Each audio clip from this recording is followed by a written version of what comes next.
রাম মন্দিরে নাশকতার ছক আইএসের, ফরিদাবাদ থেকে গ্রেনেড সহ গ্রেফতার সন্দেহভাজন জঙ্গি।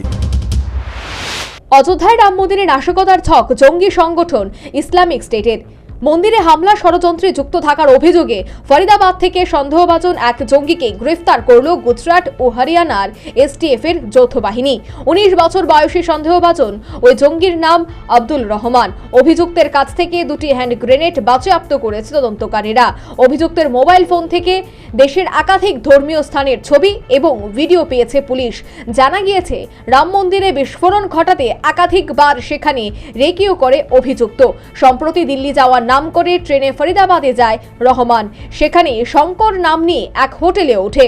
এই সফরেই পাকিস্তানি গুপ্তচর থেকে হ্যান্ড গ্রেনেড সংগ্রহ করে সে, যা দিয়েই হামলার ছক ছিল এই এএসআই জঙ্গির। খোঁজ চলছে ওই পাকিস্তানি গুপ্তচরের। আধিকারিকদের তরফে জানানো হয়েছে, প্রাথমিক তদন্তে নিশ্চিত বড় হামলার ছক ছিল এই জঙ্গির। এসটিএফ এর তরফে জানানো হয়েছে, অযোধ্যার মিল্কিপুরের বাসিন্দা এই আব্দুল রহমান পাক গুপ্তচর সংস্থা আইএসআই এর সঙ্গে নিয়মিত যোগাযোগ রাখত। পাশাপাশি আইএস জঙ্গি সংগঠনের সঙ্গেও যুক্ত ছিল সে।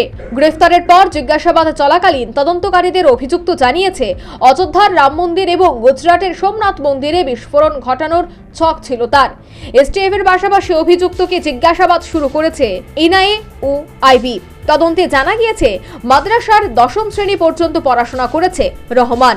একটি মাংসের দোকান রয়েছে মিল্কিপুরে তার। পাশাপাশি ই রিক্সাও চালায় সে। 10 মাস আগে আইএসের ইসলামিক স্টেট খুরাসান প্রভিন্স জঙ্গি সংগঠনে যোগ দেয়। সেখানে অনলাইনে ট্রেনিংও হয় তার। সেখান থেকেই তাকে রাম মন্দিরে বিস্ফোরণের দায়িত্ব দেওয়া হয়। National bureau report, news vanguard.